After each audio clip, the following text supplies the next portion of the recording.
Voltamos com o Jogo do Poder, recebendo os cientistas políticos Geraldo Tadeu e Ricardo Ismael. Geraldo, diante desse quadro de a possibilidade de eleição indireta, o Congresso tão desgastado, seria, na verdade, uma eleição com nomes do Congresso ou nomes de fora?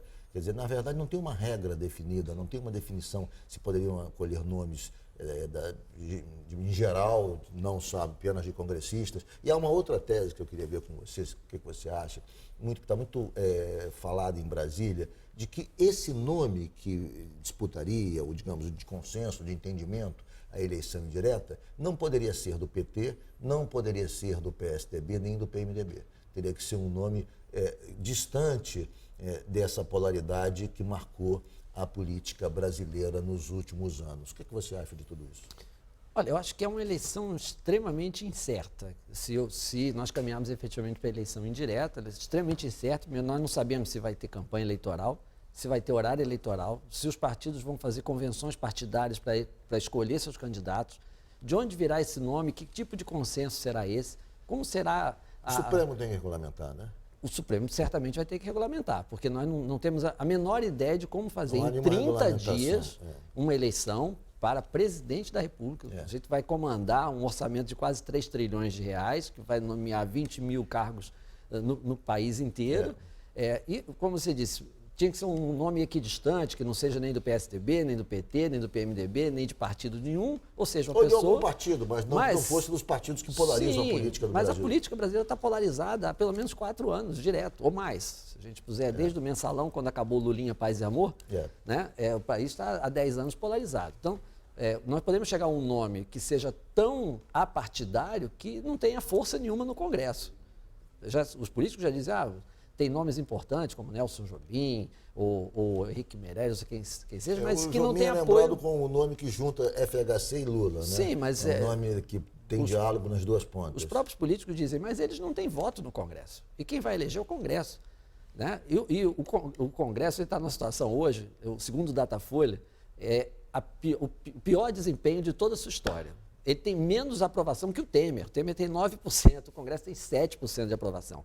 Né? Então, o Congresso realmente que não tem condições, o próprio Congresso não tem condições políticas de eleger um presidente. E nessas condições, Só para eu responder aqui, meu amigo Ricardo Ismael, ele disse que o Congresso presta para aprovar uma emenda constitucional, mas não presta para eleger o presidente.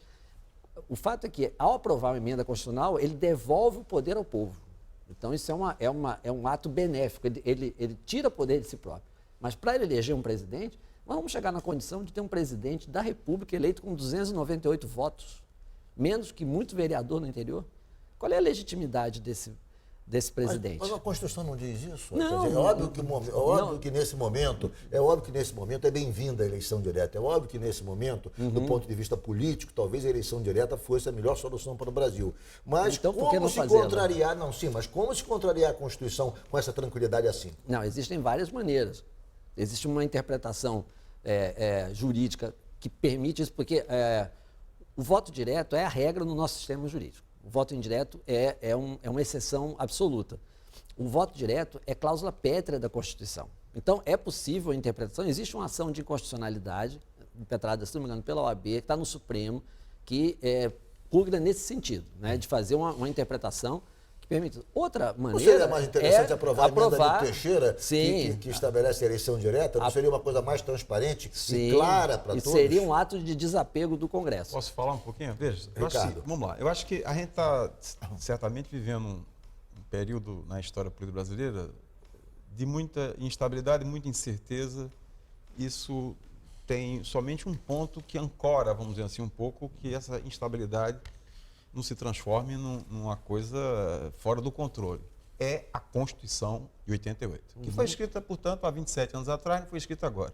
O artigo 81 da Constituição de 88 diz de maneira clara, inequívoca, que no caso de vacância da presidência da República, se acontecer nos 2 últimos anos de mandato, haverá uma eleição indireta pelo Congresso Nacional de um presidente e de um vice-presidente. Isso está escrito na Constituição de 88. De maneira cristalina. De maneira cristalina, quem quiser pode ir lá e ver. Bom, Nesse caso, o que faltou, até porque eu estava até brincando, a gente não deve brincar, é que nessa nova temporada do nosso House of Cards Brasília, nunca aconteceu de uma eleição indireta. Em 27 anos dessa Constituição, é a primeira vez que vai acontecer isso. Então, o que vai acontecer? O Supremo Tribunal Federal vai ter que se pronunciar se por acaso chegarmos nessa condição. Ou seja, se realmente existir a cassação da chapa Dilma Temer, e o Temer, portanto, vai ter que sair, quer dizer, vai ficar vaga a presidência, terá que ser questionado o Supremo se, nesse caso, vai se aplicar essa interpretação que você deu aqui, que é eleição direta ou eleição indireta. Seja, acho que nem nos guiamos pela lei eleitoral ou se nos guiamos pela Constituição? O Supremo Tribunal Federal, os 11 ministros vão ter que deliberar sobre isso. Bom, agora, eu queria colocar outra coisa. Bom, a gente percebe claramente que o seguinte, não houve até agora uma debandada dos partidos, por exemplo, PSDB. Por quê? Porque uma das condições que está sendo colocada é o seguinte, a base governista atual tem que manter-se coesa para ter chance de vencer no Congresso Nacional uma eleição indireta. Ou seja, para que eles possam lançar um candidato e aí tem chances de tentar vencer. Porque vão existir outros candidatos. Mas, provavelmente, se a base continuar mantendo essa coesão e eles conseguirem chegar a um nome que está sendo articulado, então eles vão chegar no Congresso Nacional, no dia da votação, e vão apresentar esse nome, e aí tem chance de vencer. A crise termina?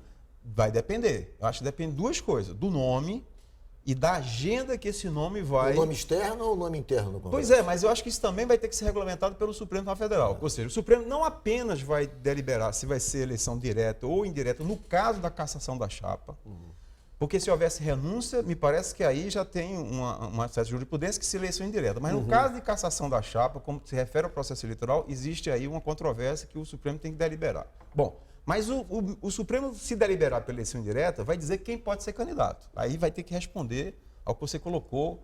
Pode ser, por exemplo, a ministra Carmen Lúcia, já tem que ser filiada a partido... Ela não pode ser filiada a partido. Pode ter que ter desincompatibilização, enfim, ela vai ter que estabelecer essas regras não estão estabelecidas de maneira clara. Mas, último, eu acho que o nome que vier, se realmente vier eleição indireta e puder... portanto, caminhar nessa direção da base, lançar um candidato e ele tiver 298 votos ou mais, esse nome vai ser muito importante para que você possa ter o seguinte, olha, chegou um nome agora que, na verdade, os atores políticos vão suspender tentativas de desestabilização do governo e vão esperar agora 2018. Ou seja, vamos esperar para fazer uma eleição em 2018 para Congresso, presidente, governador e Assembleia Legislativa. Porque também tem um problema. Se houver uma eleição direta para presidente e não houver para o Congresso, nós estamos trabalhando num cenário de crise de novo. Novamente. Porque poderemos ter um presidente que não tem maioria no Congresso. Ou seja, você vai ter um choque entre o presidente e o Congresso. Ou seja, nunca tem maioria. Não temos uma solução fácil. Porque eu estou dizendo, o ideal, já que é para ter eleição direta, é a eleição para presidente e para o Congresso Nacional. Eu vou fazer um rápido intervalo, mas antes vamos falar um pouquinho de Niterói, que vem passando por uma grande transformação na sua mobilidade urbana. O túnel Charitas-Cafubá, ligando a Zona Sul à região oceânica, e que a população esperava há 70 anos, finalmente saiu do papel. São 2 pistas para carros em cada galeria, corredor exclusivo para ônibus e ciclovia. Ele é todo moderno e sustentável. As rochas retiradas na escavação foram reutilizadas na própria obra. E não vai ter pedágio. A prefeitura vem cuidando bem da qualidade de vida em Niterói.